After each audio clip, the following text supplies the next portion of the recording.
Yeah. So the reason diesel laptops grew originally is because all the competitors would focus on the shop manager, or the person that owned the repair shop or owned the fleet. We didn't do that.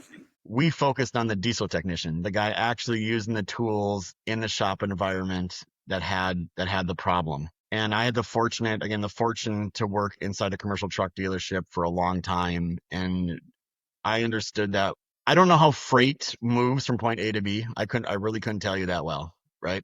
But I can tell you exactly what happens when a truck breaks down, whether it's on the road or near a shop or what happens. Like we understand that process completely. So that's allowed us to just come up with strategies to help. Initially, it was to help just the diesel technicians, but now that's evolved. Because as time's gone on now, there are other products and services we've created that solve other problems. So one of the problems is actually in the repair shop process. So today, what happens is, for example, when a truck comes into a truck dealership to get worked on, literally someone comes out there with a pen and paper and writes down the VIN number, the odometer reading, takes notes on what's wrong with the vehicle, and then they go back to their computer system and they type it in, right? That's the way it's been done forever. And now we've recently come to market and said, well, tell you what, instead of doing all that, why don't you just hook this tool up, hit this little button in the app, and within 3 minutes, we're going to populate that work order in your system with the correct VIN, all the correct information. The odometer reading is going to be accurate. And by the way, we're going to download and put all the fault codes and all the things going on that report for you as well. So now you can hand that customer, you're going to find additional work.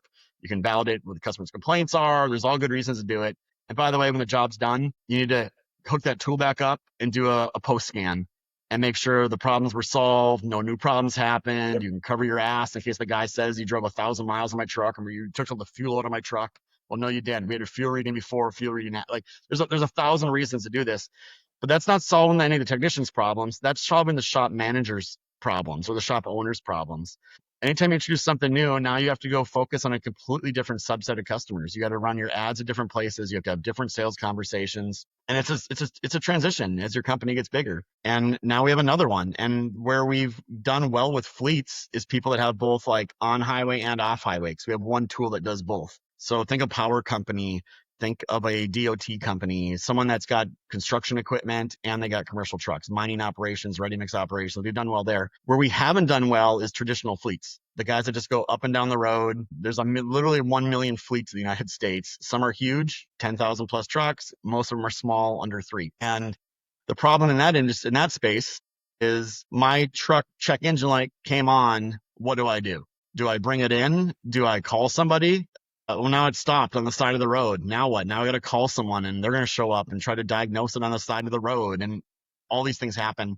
And we've said, well, what if we could just move all that diagnostic and intrinsic knowledge and repair information that we have into the cab of the vehicle, every cab of the vehicle, driving down every highway and interstate in the United States. And we can find out we could do that pretty effectively.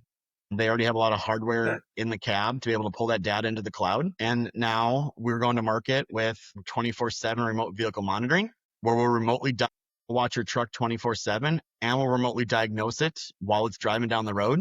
And we'll let you know how serious it is, what parts are going to be needed. And when it goes to a shop, we're going to just tell them what to do. We're not going to ask them to try to figure it out. We're just going to do this whole thing for you guys. And then we also have predictive that got layered into that. So predictive is before your check engine light comes on, before your battery fails, before your tire blows. These are all things that are still in the infancy of AI and what's happening in the world today.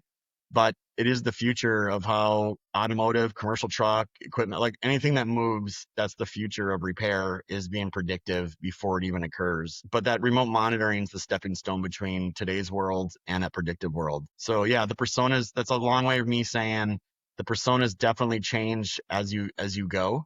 But we're going to do the same thing. We're going to keep focusing on the people that have the actual problem, not necessarily the decision maker, but the people that have the problem. Because if they see it's a problem, they see we have a solution, they'll convince that decision maker to do what they need to get done.